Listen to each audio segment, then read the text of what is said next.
Tonight in 9 News, officers down. Frontline police fighting COVID in hospital after exposure to unmasked protesters. Additional freedoms for New South Wales, but the Premier refuses to budge on our roadmap out of lockdown. Home at last, stranded Victorians finally able to return from Sydney. First on 9, a terrifying road rage attack by an angry cyclist. 12 years jail for the serial rapist who stalked women along the Elwood Canal. And drivers warned to fill up now. Petrol predicted to soar above $2 a litre. This is Melbourne's 9 News with Peter Hitchener. Good evening. 2 Victoria police officers are in hospital with COVID after working at the violent anti-lockdown protest last month. Dougal Beattie's at police headquarters. Dougal, one's in a serious condition. Yeah, that's right. One is seriously ill, but the good news is they are not in intensive care. 2 members of Victoria Police have now contracted COVID-19. They are both in hospital after working at those unruly protests last month. We understand both officers who are sick are unvaccinated. Thousands of people turned up outside the CFMEU building, as well as on the Westgate Bridge and the Shrine of Remembrance last month. Many of them were not wearing masks. Now, this has led to 23 members from the same police station as the officers who have contracted COVID-19. They have been forced into isolation for 2 weeks. The good news is that those members are fully vaccinated, and so far they have returned negative test results. Now, this is the outcome many feared would happen in the wake of these violent protests, and today the head of the police union has hit out at those selfish protesters. We've said all along, now's not the time to be protesting. We know that these events can sometimes cause further harm in the community. Indeed, some of the people, some of the victims of that end up being our members. This has obviously put Victoria Police under significant strain with the amount of police officers that are now in quarantine. Hopefully both of those members in hospital recover quickly. Pete? Indeed, thank you. Dougal Beattie reporting there. Daniel Andrews has committed to his strict roadmap as New South Wales takes big steps towards reopening. Our northern neighbours will have major freedoms restored next week after reaching 70% double dosed, but we're still nearly 3 weeks behind. Mimi Becker with the details. It's almost time to charge a glass in New South Wales, the current PM already proposing a toast. We have passed the first major milestone for Australians to start getting their lives back. New South Wales has almost reached Freedom Day, the fully vaccinated set to be back at the pub and enjoying the finer things in life from Monday. Everything, family, and just being able to leave the house. Having a haircut and a massage. New Premier Dominic Perrottet easing restrictions further than what was first planned. These changes today, I think, will make a real difference. We want New South Wales to open up as quickly as possible. But Daniel Andrews is staying focused on his cautious roadmap. Other states can make their own decisions. That's a matter for them. From Monday in New South Wales, up to 10 people can gather in a home, while 30 will be allowed to meet outside. While at 70% double vaxxed, no visitors are allowed in Victoria, and only 10 fully vaccinated people can meet outside. Weddings and funerals in New South Wales will be capped to 100 people, while Victorians will be limited to 50 people outdoors.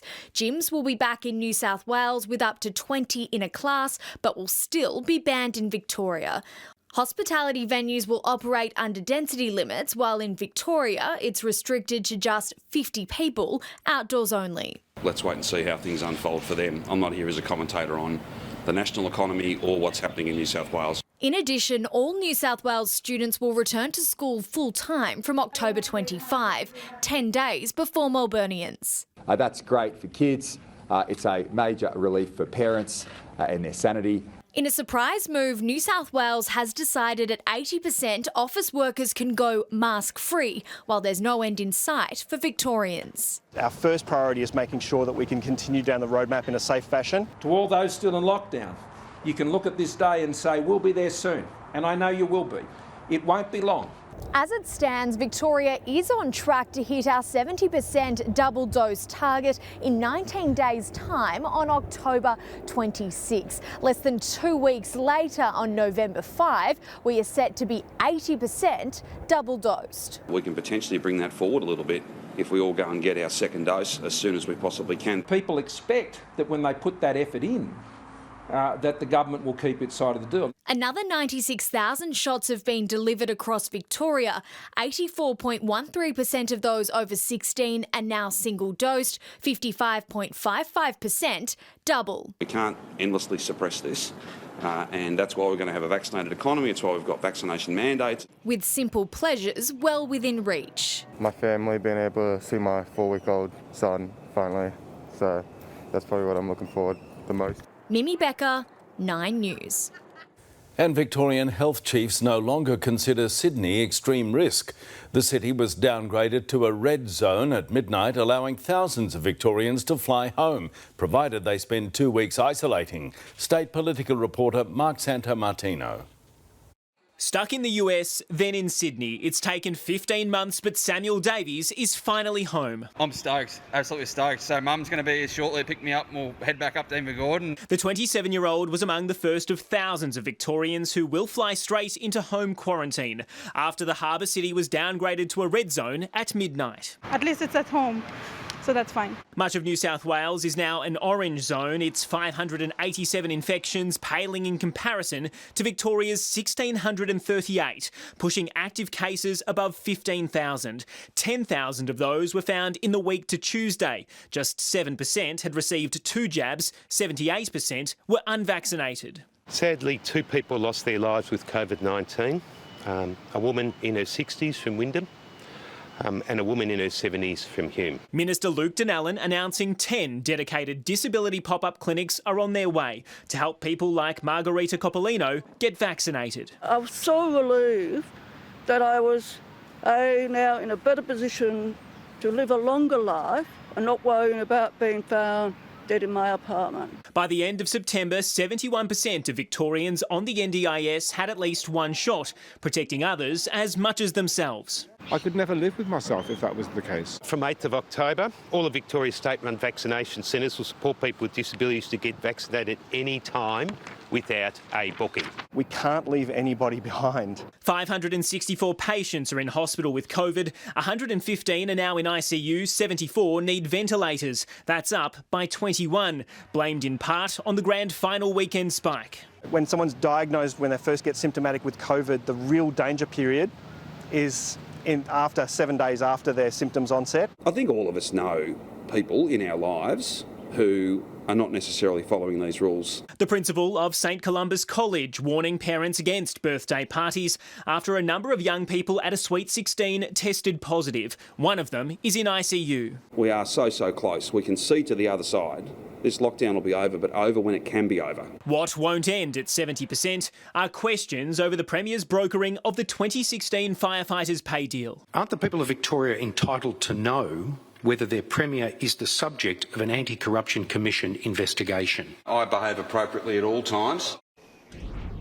Pete, some of Labor's dirty laundry will be aired for all to see come Monday. That's when public hearings into allegations of branch stacking will start, as first revealed by 60 Minutes and The Age. Those hearings should last for around 5 weeks. We don't know who will be called to give evidence just yet, but Victoria's Anti-Corruption Commission routinely issues its witnesses with confidentiality agreements, which could explain why the Premier was unwilling and unable to answer questions over these past 2 days over the separate investigation into the UFU pay deal. Pete?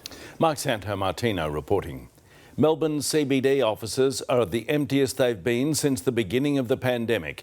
Demographers say it could be 3 years until the city returns to its pre-COVID state, with calls for incentives like free transport to get workers back. Madeline Slattery has more.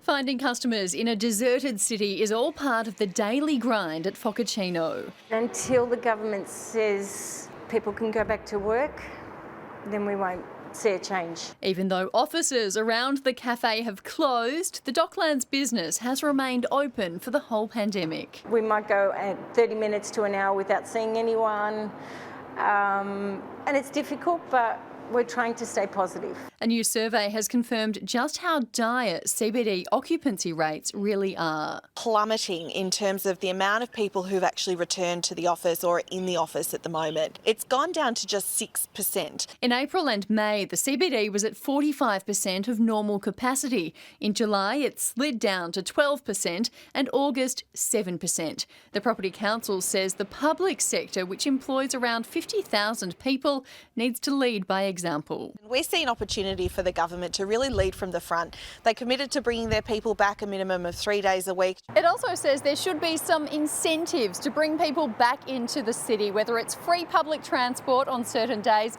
or free breakfasts. But demographers say there'll still be some people who choose to work from home for part of the week. We will probably see pre-COVID activity levels in the CBD around 2024. People that are keenest to go back to the office should probably be the young workers at your early stage of the career. You probably still live in a very raucous share house. Madeline Slattery, 9 News. A Thornbury father of 2 who was randomly assaulted while riding his bike wants his attacker punished. He believes the assault was random and says he's been left shaken. Maggie Rayworth spoke to him.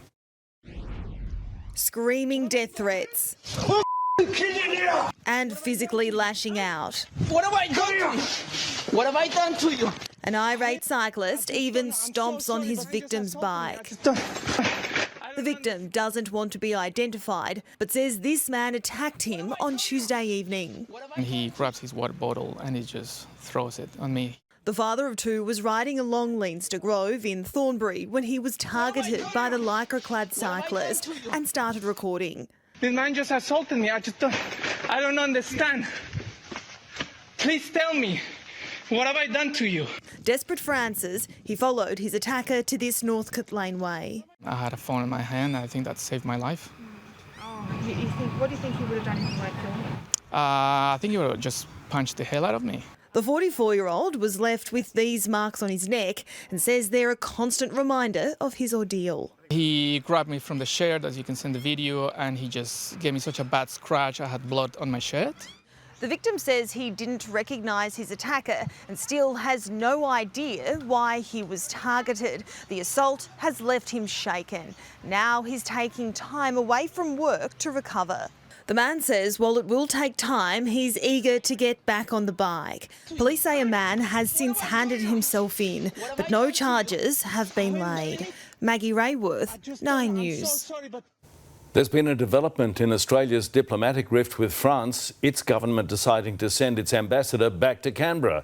But experts warn that doesn't mean all is forgiven after the cancellation of a $90 billion submarine contract. More from Fiona Willan. A submarine deal scuttled and France responds with fury. The French ambassador forced to bid Australia au revoir. And I'll be back, I hope.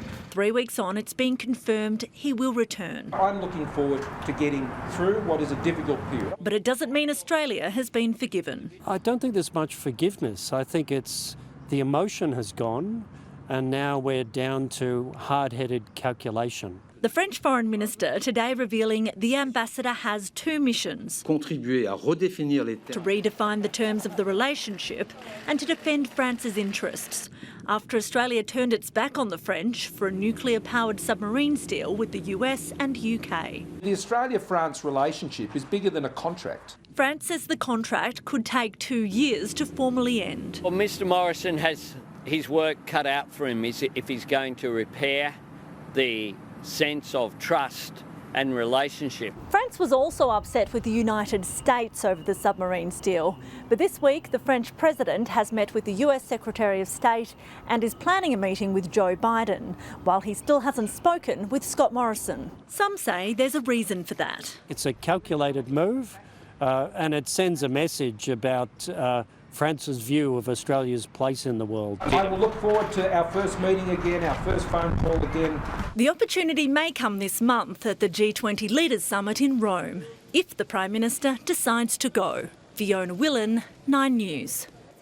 A star jockey has told stewards he was blind drunk at the infamous Airbnb party that's seen him banned for a further 3 months.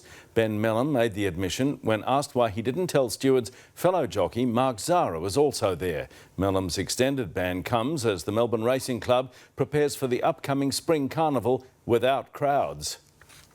We're just going to fall just short of those targets that the government have set out, but look, that's a bit unlucky. Look, we hope our friends at Flemington are able to get there and get a crowd back for their carnival. The club will instead send out super boxes of food for keen punters over the carnival. Clint Stanaway's here now with a look ahead to more sport. Hi Pete, thanks so much for that. Tonight, the Blues get their man on what was a frantic day of trades, Corey Norris.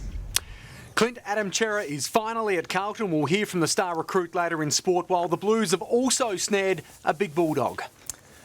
Thanks very much for that, Corey. Also tonight, Toby hit for 6 as the appeals board makes a statement. Why Eddie knocked back the Blues. He's got big dreams. Maybe one day, I might be a senior coach, but that's down the track, not now. The no-effort approach that could deliver Connections a mighty upset and cause for alarm why this race quickly went to the Dogs. We'll reveal all very shortly, Pete. OK, thank you, Clint. A serial rapist described as every woman's worst nightmare has been jailed. Up next, just how long he'll spend behind bars. Plus, why roasts and ham could be off the Christmas menu. And the bear rewarded for putting on some extra COVID kilos.